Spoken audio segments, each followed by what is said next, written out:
Hey everybody, welcome back to BoatFools Sailing. Thanks for tuning in last week and thanks for watching this week.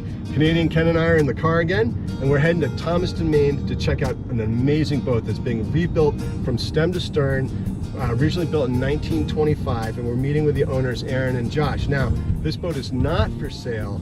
However, there are other ways to get involved, either financially or through helping to work on the boat and get it ready for her launch, which is coming right up in mid-June. Mid-June. Yeah, so come along. It's a little bit of a different adventure today, but it's an adventure nonetheless. So let's go have some fun. Yeah, another little barn find. Another barn find, exactly. All right, let's go.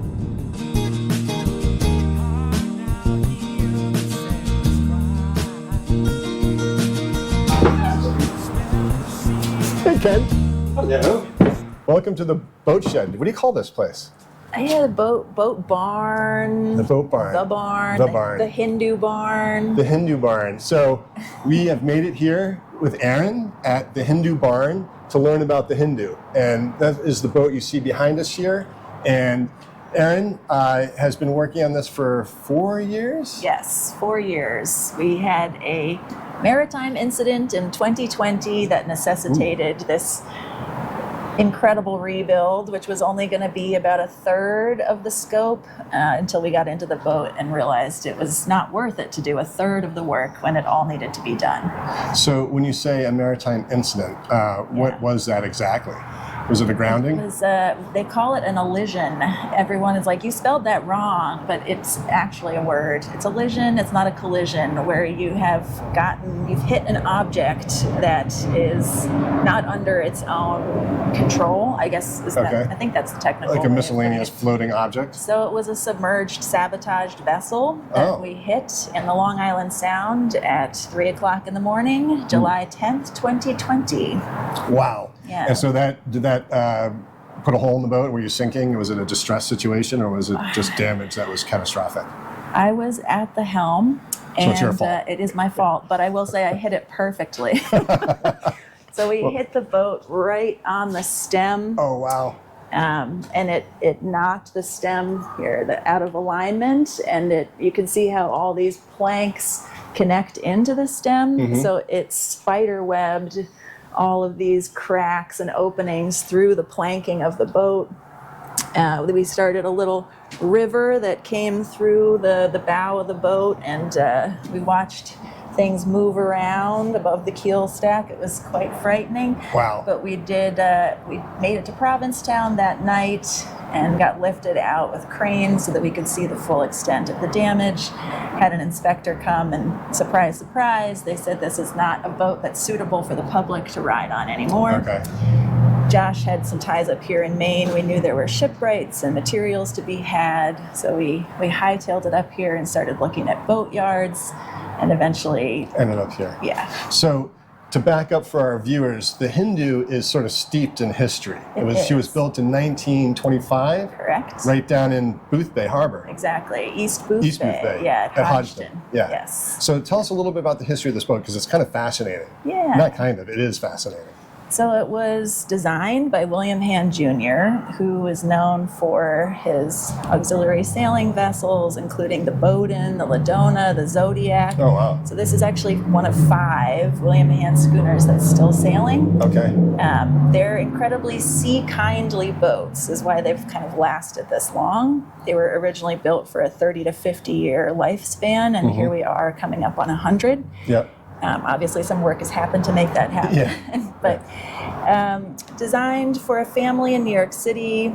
It was launched the same year The Great Gatsby was published. Oh, wow. I like that detail because it was like an age of opulence. Yeah. So it was made for a private family. Yeah, exactly. And then it changed hands a couple times.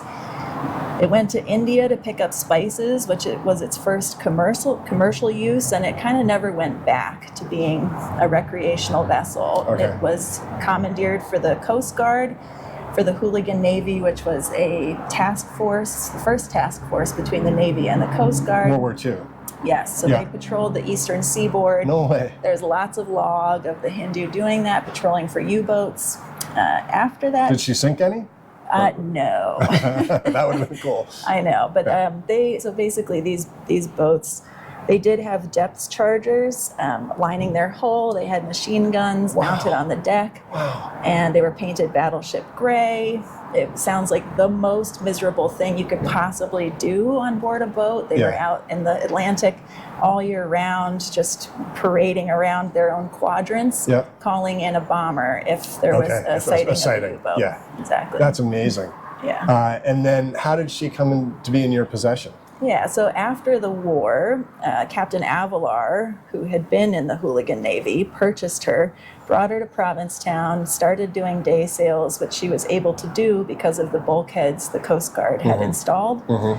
And then started noticing that people paid attention to whales, started the whale watch industry. No way. From All right. schooner Which I've Hindu. done out there. Yeah. It's awesome. It's like amazing. The biggest pastime there is now out there. Yeah. Again, several different owners, stayed in Provincetown, went down to Key West eventually in the winter. Captain Kevin Foggy Foley hired my husband Josh to be a captain on board. He fell in love with the boat. Yep. There was Apparently.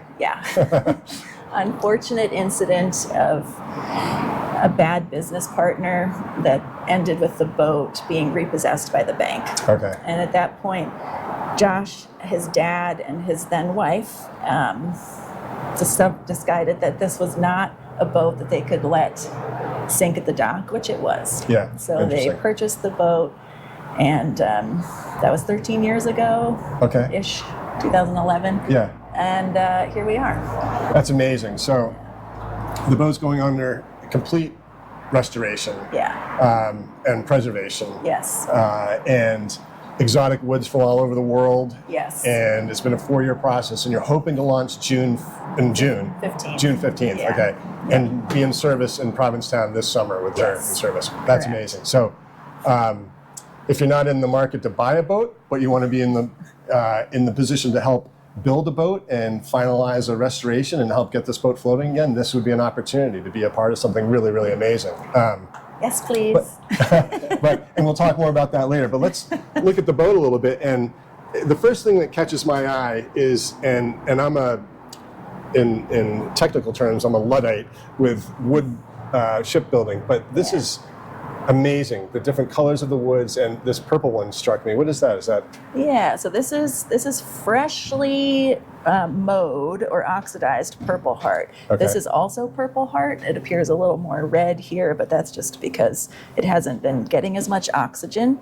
This next one up is Sipo, and then we've got our frames, which are Black Locust. Wow. These are all incredibly durable, rot-resistant woods. We've gone with the least sort of flexible of the woods to support the weight of the keel and the ballast that's in there. And then moving up to softer woods, we get up to Douglas fir here for the majority of the planking. And then at the top, we've got a hardwood again. And what's the garboard? Is that? This is the garboard. So this. This other purple heart is so too? this Purple Heart that lays on top of the wooden keel is the garboard. Got it. These next strakes, I'm learning. they're called. I'm learning. The next strakes are the broads. Okay. You weren't allowed to have ladies on a boat at a certain time. They were bad luck, but there were always 4 broads on every wooden boat. That's amazing. That's amazing. I've not heard that. And then the next, so we're at the point here where the broads are coming in, and then we will have the shutter plank, which is the final plank that will go in and close up the entire hull of the boat, which we're really looking forward to. And so what's the, and we'll show everybody the piece of wood outside that's massive. Is that the piece that's going? That's the Sipo. That's the Sipo, okay. Yeah, exactly. That'll be the part of the next broad. Nice. 4 broads on a boat. That's fantastic. So the other thing to explain about this restoration project is to take the words, what is it, Hillary Clinton, it takes a village. It's taken a community really to do this. So not only do you have paid shipwrights who are coming to help you, you have anybody who wants to come learn how to work on a wooden boat. They can just walk in. All you have to have is interest. Interest. You do not have to be an expert. You don't have to in pay anything. interest. You just have to have interest. Exactly. Yeah. That's fantastic. And then every Friday at 4:30, you do a live Instagram I do, feed. and yeah. And it's open to the public. Exactly. So it's open to the community. We have a little tagline for the project at this point, which is donate, participate, and celebrate. Love that. That last part, celebrate, is something that we do every Friday. Every week you can see the progress that's happening on the boat. And I love it. They come around really quickly. Yeah, faster than you would think. Too right? quick. Yeah. But yeah, it's just a great time to get together with the community. Super casual, beer 30, BYOB. If you do come, we would love to have you. Yeah, that's so cool. All right, well let's go up and take a look. All right, so we're up looking at the topsides and deck, and I forgot to ask you, how big is this boat? She's huge. She is 64 feet long. Okay. She's got a 15-foot, 4-inch beam, and she's 8 feet, 3 inches in her draft. Wow. Wow. This is so impressive. So you're launching June 15th, and you still need to get the deck on her. Yep. And obviously paint. Yep. Is she going to be painted, or are you going to stain her, or what? She's going to be painted, and we're actually using Epiphanes.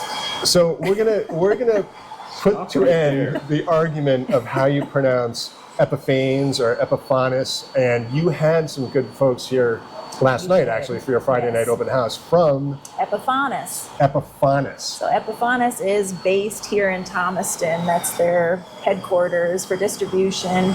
And we had let's see, it was Joel, Jason, Carly, and I can't remember the last one. I can't even remember my 4 kids' names, so you're off the hook on that. So awesome. You're good. Well, they were here last night because they were delivering good news. They're going to give us some paint and some varnish to get this boat going. Wow. All right, so I hope everybody heard that. Technically, it's Epiphanes. Yes. Right?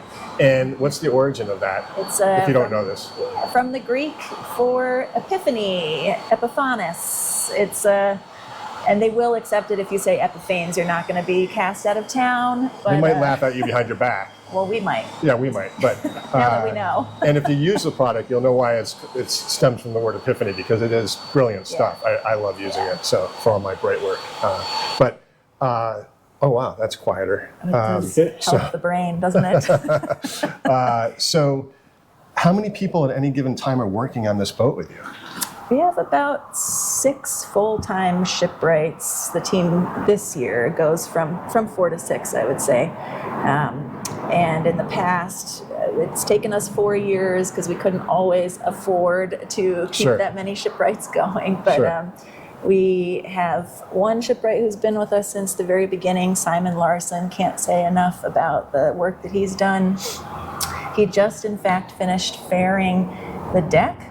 So that means making it all smooth. These battens that are on deck are part of the tool that he uses to make sure that the swoop and camber of the deck is correct. So that board in the middle here that's running out of stern. Yeah. That's so cool.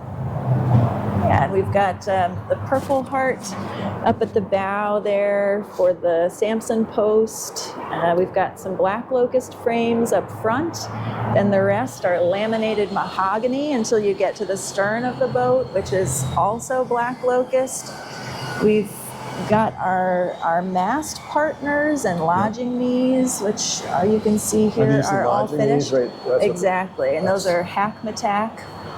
Hackmatack? Hackmatack, which is a type of pine that grows in swamps, and the part that you use is the windward direction, its main root that anchors the tree down. The strongest part of it. Yeah, exactly. Interesting. Yeah. That is so cool. So do you know off the top of your head, and Josh, you might know this. Come over here, Josh.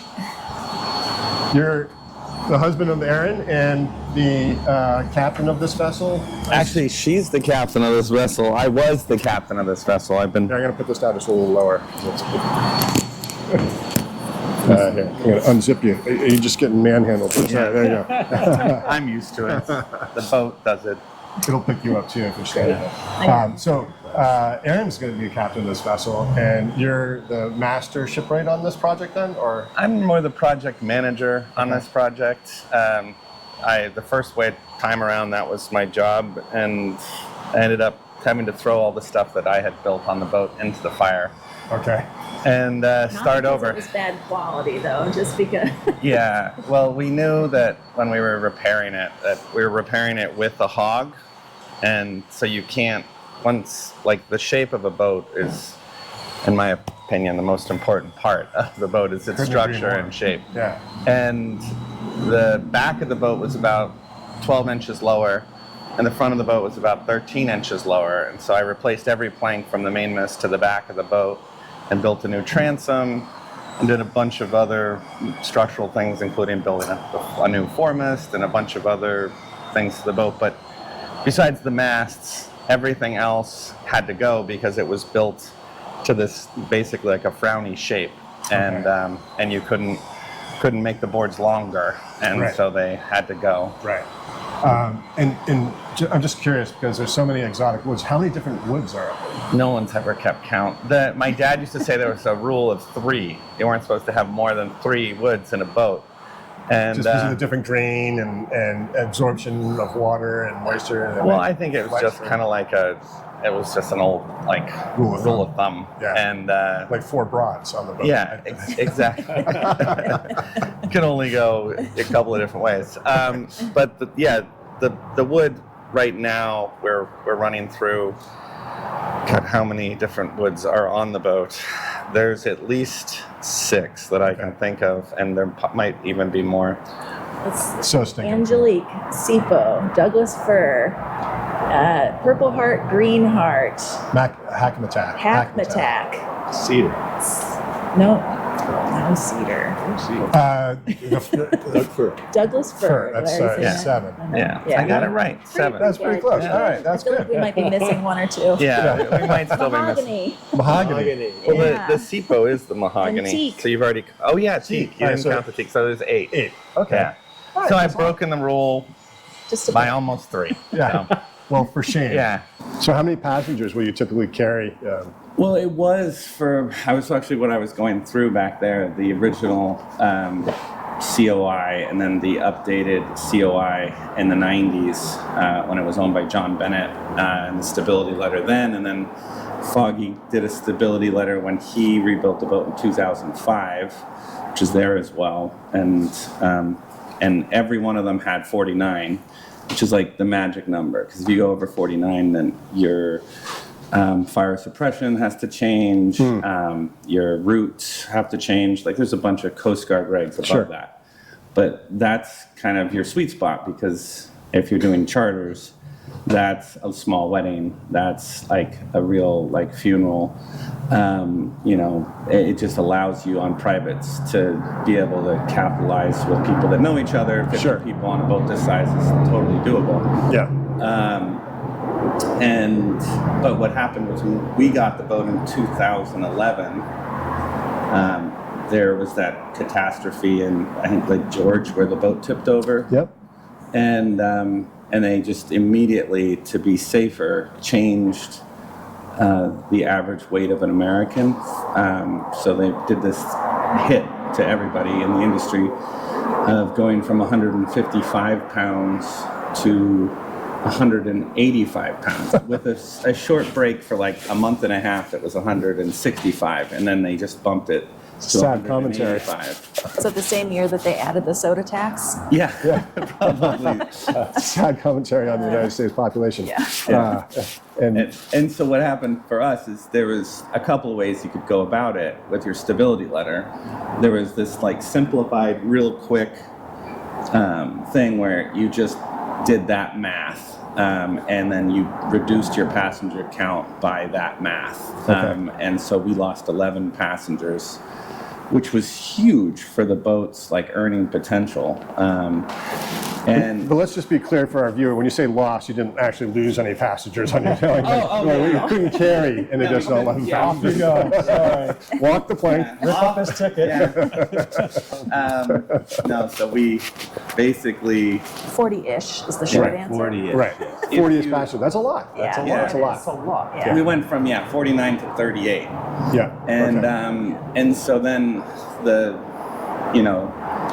if I had wanted to fight it, I could have gone and done A PE, like non-simplified stability, where you're doing basically these really fun algorithmic calcs that tell you where the riding moments are for the boat and how much basically stability you can take in the boat. And so in this rebuild, since we got to go so deep, I was able to take internal ballast and move it to be external and move it down. So I took a lot of weight and moved it down like 2 to 4 feet. And so I got about 8,000 more pounds of riding moment. Yeah. And with only 4,000 pounds of weight.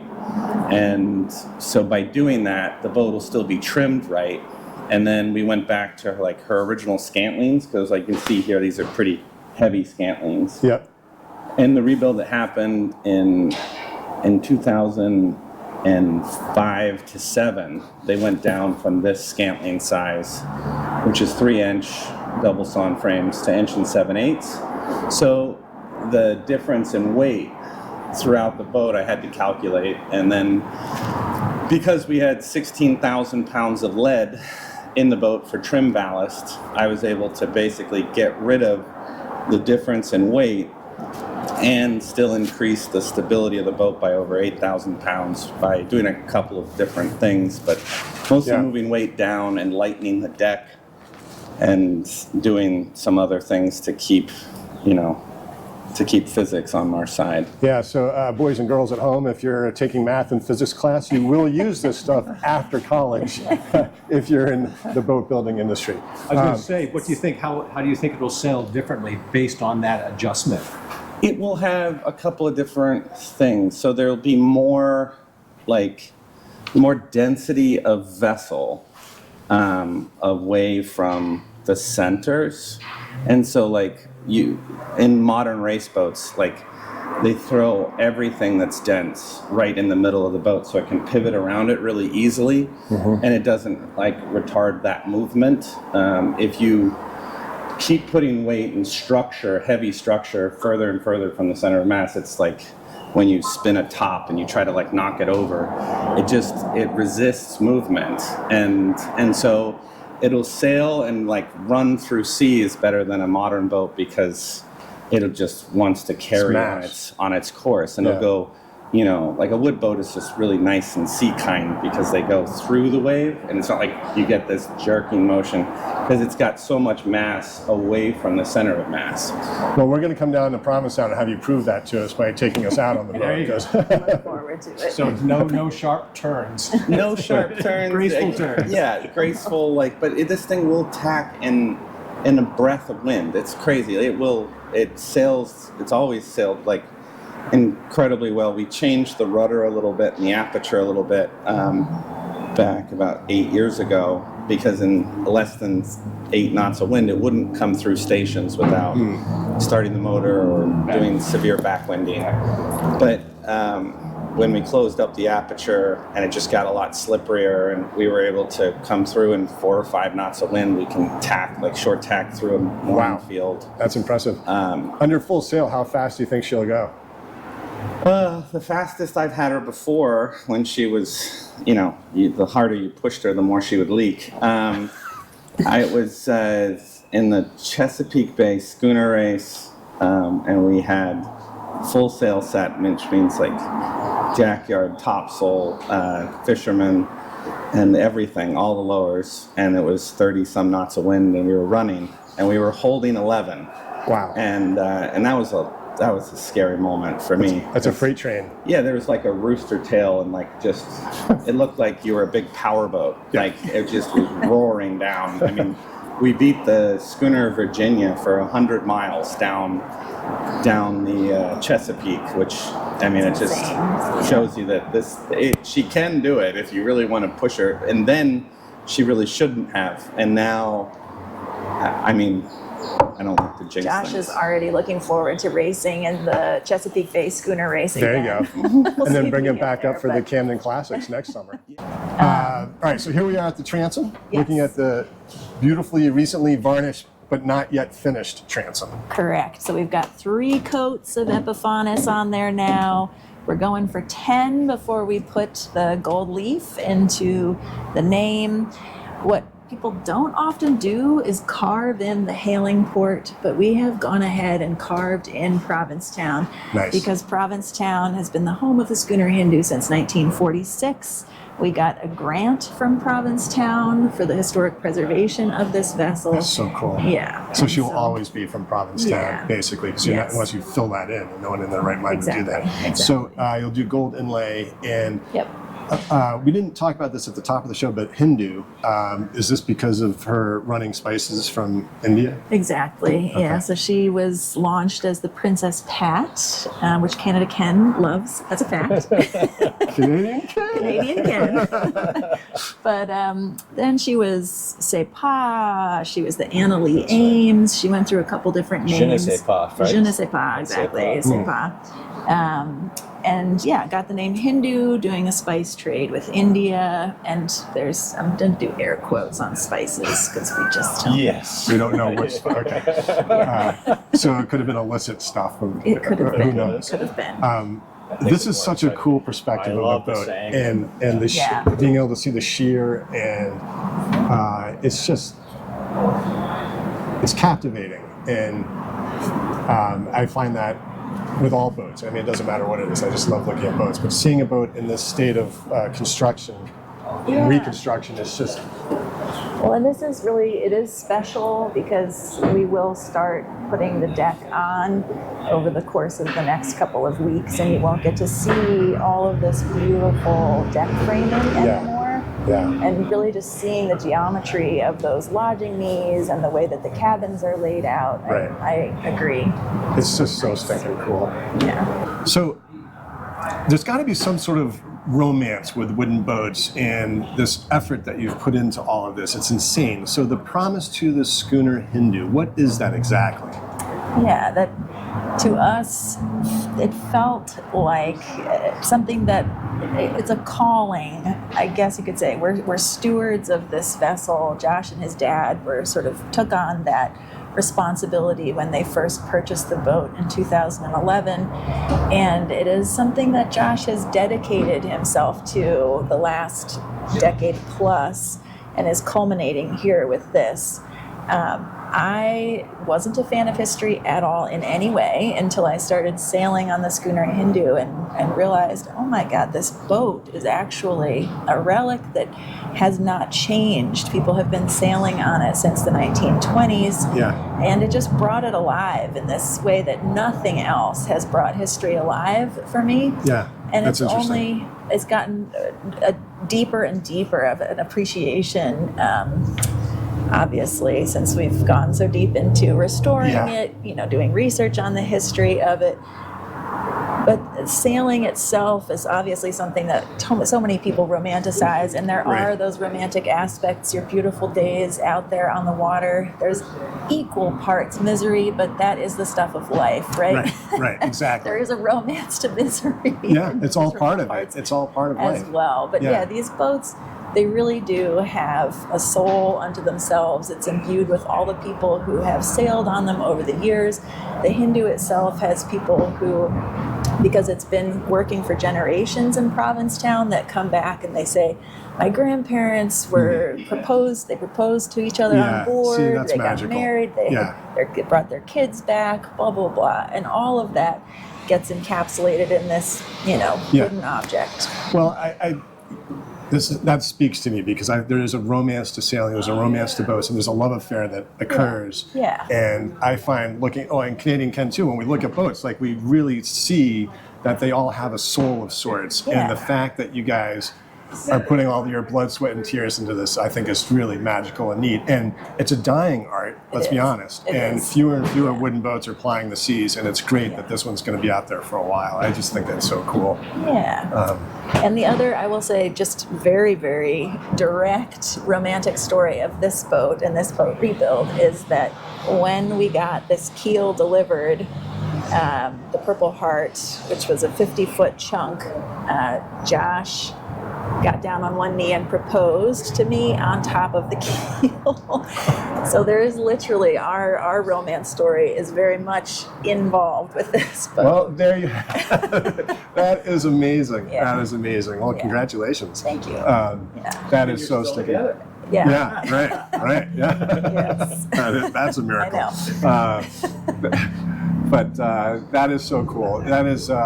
That's great. Well, that's sort of the insight that I'm hoping for, because it's such this is heavy lifting. This is not a simple thing, and to stick with it for 4 years, Yeah. and to know that the finish line is in sight has got to be both exhilarating and daunting and almost sad. I am at the bittersweet point now. Yes, we love our shipwrights. We love this barn. We love the community in Thomaston. And so every one of these Fridays that we have where we celebrate the progress of the week, it becomes that much sweeter because it is going to end soon. And it's exhilarating. But So if anyone wants to come down and put like a bung in the hull, get on down here soon because it's going to end. So there's the rudder. Needs to be obviously cleaned up a little bit. It's been, but that's aluminum, I it is presume? very shiny underneath all that dirt. Yeah, I'm sure it is. And look at the size of this prop. And then I was noticing the cutlass bearing on this. It's from a company called Glide. And I can move this in and out because it's not fastened to the engine yet with ease. So I don't understand why all cutlass bearings aren't made with this frictionless sort of plastic versus the rubber they have in typical cutlass bearings. But that's really impressive. That's so neat. And Aaron, I did ask Josh about the engine. It's a BMW, 190 horsepower. Diesel. Diesel. And it is here under plastic. Yeah, we'll go take a look just for fun. But And so just, this piece here we had to have remachined, and we had a really hard time finding somebody who was able to bore at that diameter. So we ended up using Knox Machine. Knox Machine, and they make parts for aerospace. Yeah, like it's Warren, kind aren't they? of cool. Yeah. And they were kind of excited to be able to help us out with this. And the only place in the area that had the correct machinery to do it. So outer space and ocean, yeah, you've got it all. It's all connected. That's really, really neat. Just how stinking cool is this? Well, so when she launches June 15th, then you're off to Provincetown. We'll be here for Coast Guard trials, sea trials. Yep. So our hope is to be back in Provincetown June 30th for the blessing of the fleet. Okay. The Hindu is in the first one, which is in 1947. We'd love to have her back for this one. We get blessed with holy water with the rest of And this is down in Provincetown. Provincetown. Oh, wow. Yeah. So that's our goal. Yeah, well, being blessed would be a good thing after all the work that's been put into this boat. Yeah, exactly. And so many people have worked on this. It's just such a neat community thing that you guys have done here. And we really appreciate your time. And for anyone who's interested in getting involved, we should go to your webpage or... Yeah, so we have a nonprofit now that is taking over the caretaking of this vessel and all of the celebrating and donating that comes along with that. It's sailasyour.org. There's a way right in the beginning, there's a pop-up to get involved, which is a giveaway that we're doing until the launch. All those prizes will be picked at that point, and there's some incredible things, about $15,000 worth of prizes for anybody that enjoys food, sailing, sunsets, art. It's all in there, and some really unique traditional sailing craft pieces. So there's a Sailor's Valentine. If you don't know what that is, go right ahead and look it up in that giveaway. Okay. There's a good article link there. Really amazing. Captain Kevin Foggy Foley put it together. There's a piece of scrimshaw, so an actual whale's tooth that has the schooner Hindu on it. Also one of the prizes. So we would love to have people support the boat in that way. And we'll put all this information in the description below the video so you can go check it out. But that sounds fantastic. Yeah. And so how do Canadian Ken and I get tickets to come aboard when you're in Provincetown? Because we're definitely going to come down and go for a sail. I mean, there's no doubt about it. Wonderful. We would love to see you there. The website for that is Sail Schooner Hindu or HinduCharters.com. both will get you there, but you can buy tickets there. We do private charters as well. Booking them now, even though we're looking like this, we're getting ready. She will float. Yeah. All right. Well, Aaron, thank you so much. Yeah, thanks so and much for Josh, coming thank by. you, sir. That was great, and we really appreciate your time. And we're going to come back hopefully for the launching. So Yeah. keep us apprised of the timings. Perfect. Will do, and that is a public event. So if anyone is in the mid-coast, northeast area and wants to come and be a part of the centennial relaunch of the Hindu, we would love to have Would that you be for that. where will it be done at Lyman Morris in Thomaston? So Or it'll be launched at Lyman Morris in Thomaston, and then we'll have a party at the Slipway, which Okay, is just yep. there at the public landing. fantastic. Yeah. All right. Well, thank you so much. Thanks for tuning in, everybody, and we'll see you next time. Time for a donut. Yeah, absolutely.